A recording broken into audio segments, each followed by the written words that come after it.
ilan lahat sa inyo pong, sa inyo pong data, ilan ba lahat sir yung mga nandiyan na mga delegates? Lahat-lahat sir? Lahat-lahat po kasama ang mga officials at mga tournament managers, coaches, athletes.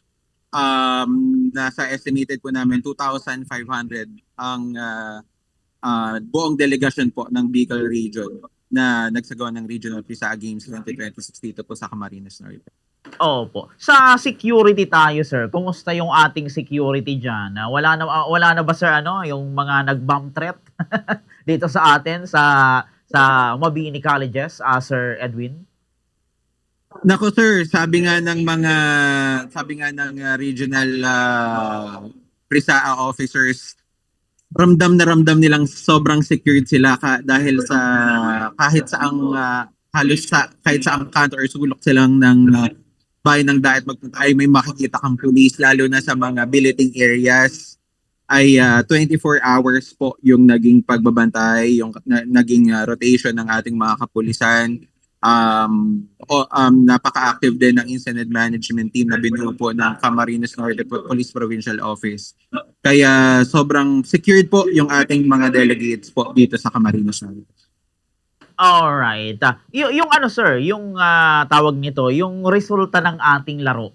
Kumusta sir?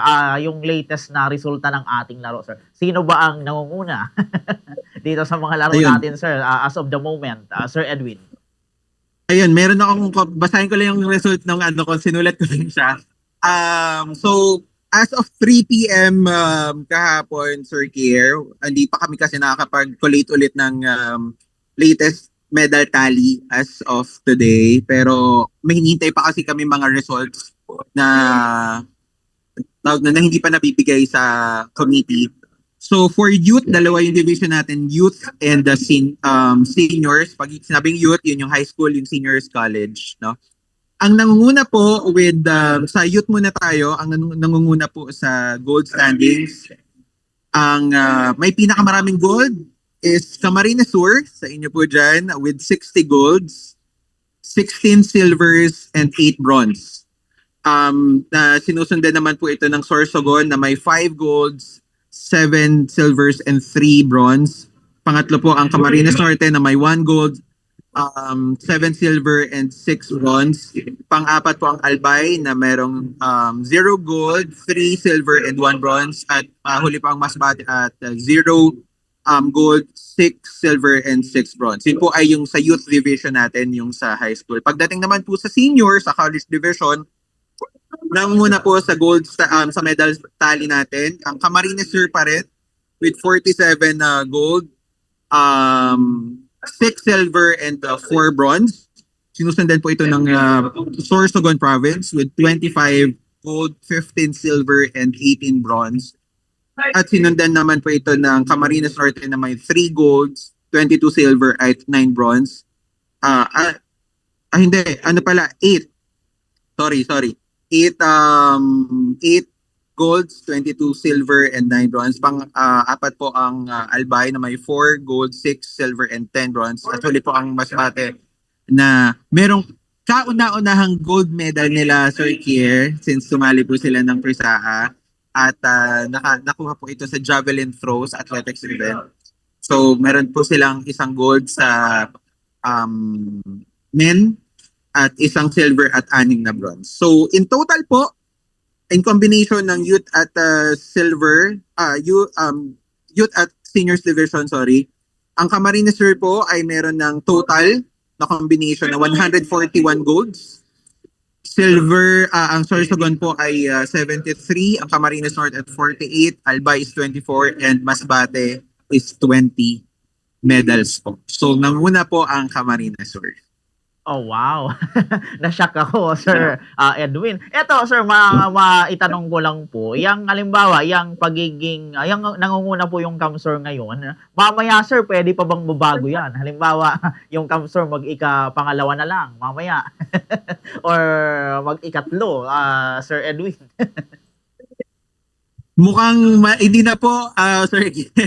Kasi sobrang layo po talaga ng agwat ng medal standings ng Camarines Sur compared sa Sorsogon.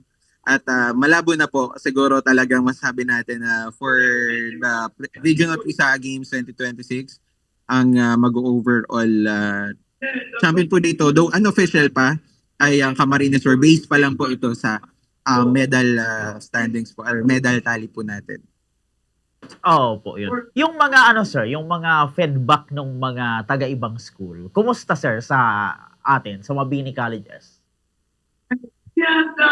Sabi po ng Regional PRISA President, feedback po Regional PRISA President po ni Sir Edgar Balasta. Karamihan po sa mga atleta at delegates at coaches ay first time po sa Camarines Norte. Kaya sobrang natutuwa po sila at ang nangyari po kasi Sir Kier, ay meron din po kasi kaming mga sponsors. No, may mga private business, may mga private entities po tayo, may mga businesses po tayo dito na nagbigay ng sponsorship.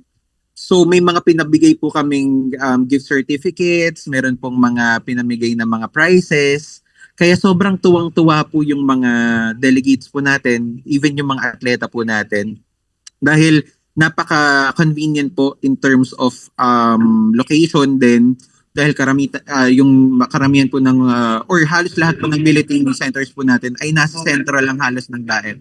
Medyo nalayo lang hindi naman sobrang layo. Within Center for Business pa rin ng Daet ang Albay. Pero yung Sorsogon, Masbate, and Camarines Sur, walking distance lang po sila sa lahat ng mga establishment ng kainan, palengke, supermarket. Kaya talagang belong-belo po sila in terms of their needs po. At natutuwa po sila dahil napak-welcoming po ng Camarines Norte at sobrang nag-enjoy po sila sa ambience at venue po dito po sa Okay po. Sa mga ano natin sir, mga player natin sir, mga athlete, wala naman sir na default. Wala naman sir na disqualify sa laro. Sir Edwin. Ayun. Wala naman po, naging smooth naman po yung though may mga hindi naman po maiwasan halimbawa sa mga basketball yung konting physikalan, but at the end of the day ang pinairal po talaga ng ating mga delegates ay sportsmanship po. At talagang napakadisiplinado po ng ating mga atleta. Kudos po sa lahat ng coaches at sa lahat po ng schools sa pagpapanatili po ng kaayusan at disiplina po sa ating mga atleta at sa mga coaches. So wala naman pong naging major na incident na ganun na nagkaroon ng problema. Na kung meron man na resolve din kagad dahil part of the game, sabi nga nila. Alright, opo. So, eto sir, ano pa yung mga susunod sir na mga mangyayari? Halimbawa, ngayon, ano pa yung mga mangyayari sir? Hanggang mamaya na gabi, Sir Edwin. Opo, so ngayon, may mga finals or championship events pa rin po tayong ginagawa. Volleyball at badminton, and may ilang sports pa. Mamaya pong 3:00, magsisimula na po yung aming closing program po. Ito po yung declaration po ng overall winners or overall champion sa Regional PRISA 2026. Gayon din po yung pagto-turnover na po ng Regional PISA Games sa Camarines Sur next year. So may ganun pong tradition na ginagawa, and yung ating send-off message po sa ating mga delegates na babalik na sa kanilang mga lalawigan. And of course, meron ding raffle po na gagawin mamaya, kaya hinihikayat din po talaga namin yung mga delegates na manood din po ng closing program kasi itong raffle po na to ay tawag doon ay bigay ng ating mga sponsors at hindi siya basta-basta Sir Kier kasi magpapamigay dito ng isang window type aircon, ng 2 desktop computer, ng 2 sports shoes, 3 cellphones, at may mga gift certificates din pong ipapamigay. So raffle po 'yon na exclusive sa lahat ng atleta at coaches ng Regional PRISA Games 2026. Alright. So, ito sir, bago tayo magtapos sa ating interview, ano na lang sir ang maiiwan natin na mensahe sa mga lahat ng mga nakipag-participate atleta, mga delegates, mga coaches, tournament manager, and sa nakikinig sa atin ngayon regarding dito sir sa Prisaa, Sir Edwin. Sir Gary, unang-una sa lahat, pasalamatan ko ang Bobo Radio Nadia for the interview. No? Salamat po ng marami at binigyan niyo kami pagkakataon para maipahayag din po yung amin ding pasasalamat sa lahat ng delegado po na bumisita dito sa amin para po makipag-compete sa iba't iba nilang mga sporting events. Thank you very much po for the opportunity po na i-host na ang Regional Prisaa Games ng Mabini College for the very first time. At sana po ay kahit papaano yung expectation po ng mga athletes at coaches and the delegation sa kung paano i-host ng Camarines ay na-meet naman sana. Maraming salamat din sa lahat ng bumubuo ng Regional Prisaa Games sa pamumuno po ni President Edgar Balasta. Gayon din po ang lahat ng mga tumulong sa pag-host ng Regional Prisaa Games, ang Camarines Norte Police Provincial Office, ang MDRRMO, ang Bureau of Fire Protection, at lahat po ng mga auxiliary po na nakatulong para maging matagumpay po itong ilang araw na Regional Prisaa Games. The local government unit of DAET at headed by Mayor Ronnie Valencia, and of course, the provincial government of Camarines Norte na pinamumunuan po sa ngayon ni Acting Governor Joseph Ascutia. Talaga pong napaka hands-on at napaka sipag po ng lahat ng mga tumulong at hindi po ito magiging imposible kung Mabini Colleges lang po ang magsasagawa nitong lahat, hindi po namin kakayanin. Kaya maraming salamat po sa lahat at sa ating mga delegates at athletes, coaches.